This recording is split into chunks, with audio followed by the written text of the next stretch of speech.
o adaptar es porque estamos haciendo un trasvasije de una obra literaria a una película.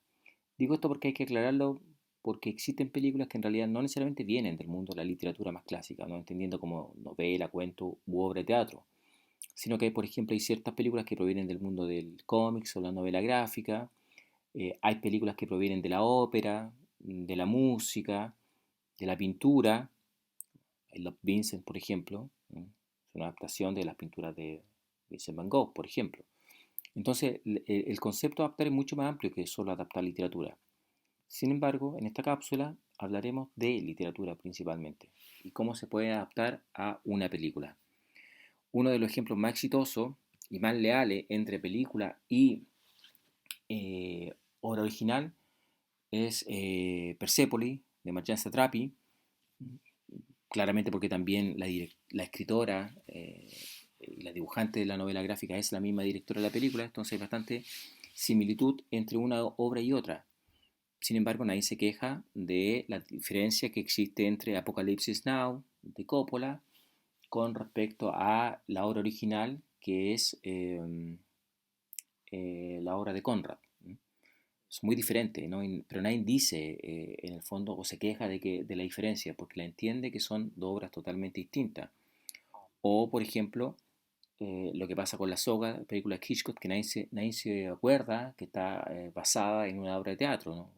Como que para todo el mundo existe la película nomás. Y la obra de teatro ha desaparecido del mapa. ¿Mm? Sin embargo, si uno empieza a analizar, a partir de estos tres ejemplos iniciales, que hay obras que se asemejan más a la obra original y otras que se diferencian. Hay cierto sector del público que claramente se queja cuando una obra no se parece a la original. Pero la pregunta es, ¿qué tanto tiene que parecerse a la original? Frente a eso, es que nosotros vamos a hacer ciertas recomendaciones para adaptar una obra principalmente literaria a una película. Lo primero, y puede parecer casi de sentido común, es asegurarnos de tener los derechos de la obra. Fíjate, esto es fundamental porque si no tenemos los derechos de la obra, no vamos a poder adaptarla. Cuando decimos una obra se refiere a una novela o al cuento, incluso un reportaje o incluso un libro de reportaje. Tenemos que tener esos derechos. Cuando está basado en hechos reales, deberíamos tener la autorización de los protagonistas, porque en caso contrario nos puede ocurrir que nos podrían demandar, eh, se podría impedir la producción o incluso la exhibición. Entonces, asegurémonos siempre de tener los derechos de la obra. El segundo elemento, que también es importante, es una vez que hayamos leído la novela o el cuento, separémosla por eventos más importantes, por secuencias, personajes, y olvidémonos de los pensamientos, los monólogos, las emociones. Es decir, entendamos cuáles son las acciones principales del relato, que es precisamente el gran problema que tiene el personaje de Charlie Kaufman en la película Adaptation, que tiene que adaptar un reportaje a una película. Pero al personaje lo que quiere rescatar son el tono más que los hechos. ¿Por qué? Porque no hay hechos en el relato original. Y eso le complica profundamente. Por otra parte, hay que entender también que, o tratemos de definir lo mejor o lo más claramente posible, cuál es el objetivo visible del personaje, es decir, qué quiere lograr. ¿Quiere conquistar a la chica o al chico? ¿Quiere encontrar un trabajo? ¿Quiere salvar al mundo de un meteorito? ¿Salvar a su familia de un dinosaurio? ¿Qué quiere? Pensándolo de afuera, lo externo. En términos muy simples, un personaje siempre tiene dos tipos de conflictos, y esto es muy simple. En términos simples, un conflicto interno y un conflicto externo, ¿no? El interno, el conflicto propio del personaje, que tiene que ver a su propia psicología, y el externo es lo que lo va a movilizar. Entonces acá estamos hablando de cuál es esa motivación o ese conflicto externo que el personaje debería resolver en nuestra película. Por otra parte, marcar claramente, ¿no?, cómo el personaje va a lograr alcanzar ese objetivo. Es decir, cuáles son los eventos, los hechos.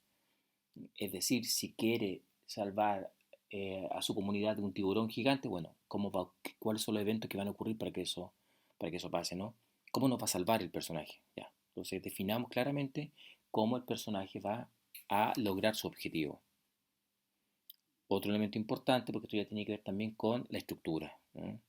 La mayoría de las personas se quejan de que las estructuras son predecibles en el cine. Puede ser, puede ser. Por eso también el labor del guionista o la guionista encontrar cuál es la teoría que se asemeja más a lo que queremos, cuál será la estructura que se asemeja más a lo que queremos transmitir.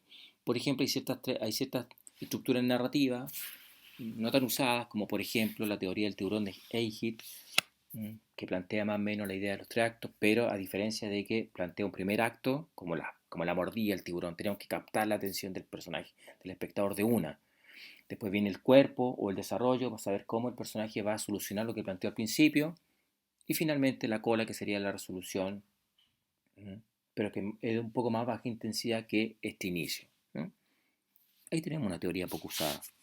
Ahora, si queremos usar otra estructura poco usada, está la fórmula o pirámide de Freytag, estructura narrativa muy usada a principios del siglo pasado, el siglo XX en el cine, que proviene de cierta estructura narrativa usada en el siglo XIX, pero que hoy en día ya no se utilizan o han caído en desuso. Y acá tenemos, y acá establece, por ejemplo, tenemos un personaje que tiene una introducción, un conflicto, y esto va creciendo, y hacia la mitad de la película tenemos un clímax, y después viene una resolución final. Y es importante porque la parte más intensa del relato está como en la mitad, más o menos. A diferencia del cine actual, que el clímax está al final, ¿no? Entonces ya tenemos una diferencia acá, ¿no? de estructura. O la estructura de los 6 actos que plantea Ola Olson, que la mayoría de las películas hoy en día ya dejaron de tener 3 actos, que la película de 3 actos significa que tiene 2 giros y eso hace que sean un poco lentas. Hay muchas películas que podemos encontrar que tienen 4, 5, 6 actos, incluso hasta 9 actos podemos encontrar películas. ¿Eso qué significa? Mientras más actos, más giros tenemos en el relato. Entonces tenemos una estructura que ya se diferencia de las tradicionales. Por ejemplo, la que plantea aquí Ola Olson. Otro elemento importante tiene que ver con la idea de organizar los eventos. No necesariamente como ocurrió en la novela, sino que cómo yo los quiero utilizar para que en mi relato, en mi película. Y acá puede haber una diferencia, ¿no? Porque de repente en la novela se plantean de una forma, en la película yo la puedo plantear de otra. Nuevamente vamos a tener el problema del espectador que nos va a decir, pero es que no, es que la novela partía de esta manera y la película de esta otra, porque el espectador no necesariamente tiene que entender que son dos obras distintas, pero nosotros sí. El que está guionizando tiene que entender que son dos obras absolutamente distintas. Y de pronto hay ciertas cosas que en la novela son muy importantes, pero que en la película no sirven tanto. Lo que ocurre, por ejemplo, en Crimen y Castigo, esta gran novela de Dostoyevsky, que como toda la literatura de Dostoyevsky tiene grandes páginas de digregaciones, pensamientos, monólogos, que si yo lo llevo a una película, se hace dificultoso, ¿no? Entonces me quedo con los eventos. Otras personas, otros realizadores como Woody Allen, prefiere inspirarse como en el tema del relato original, como en Crimen y Castigo, y arma una película totalmente distinta, como Match Point, que le debe solo la premisa al relato original, pero son dos historias totalmente distintas. Por otra parte, tenemos que estar también abiertos o dispuestos a agregar, crear, ¿no es cierto?, escenas que en el relato original no estaban consideradas. Pasa, por ejemplo, con la película La Niña Araña de Guillermo Elo, que agrega escenas o secuencias que en la obra original dirigida por Barrales no está. Entonces, por lo mismo, ¿no? Uno tiene que sentirse libre también de poder agregar escenas nuevas, sin traicionar la esencia del relato. Yo creo que acá es importante. Es decir, porque tenemos que preguntarnos qué parte del relato es el que queremos destacar, ¿no? O rescatar en nuestra adaptación. Y finalmente, una vez que tenemos armada esta estructura, una vez que tenemos ya las secuencias, que el personaje tiene claro lo que quiere lograr o no, el objetivo del relato, agregamos, ¿no? Y ahí volvemos a la novela y agregamos atmósfera, paisaje, tono. Pero una vez que ya hemos armado la estructura del relato que queremos contar, como ocurre en La Carretera, la película esta actuada, ¿no?, por Viggo Mortensen, que es una adaptación del libro que lleva el mismo título, La Carretera, que también altera el orden de ciertas secuencias, pero o intenta ser lo más original posible al tono inicial del relato. Eso, espero que estos tips les sirvan, y nos vemos en otra cápsula.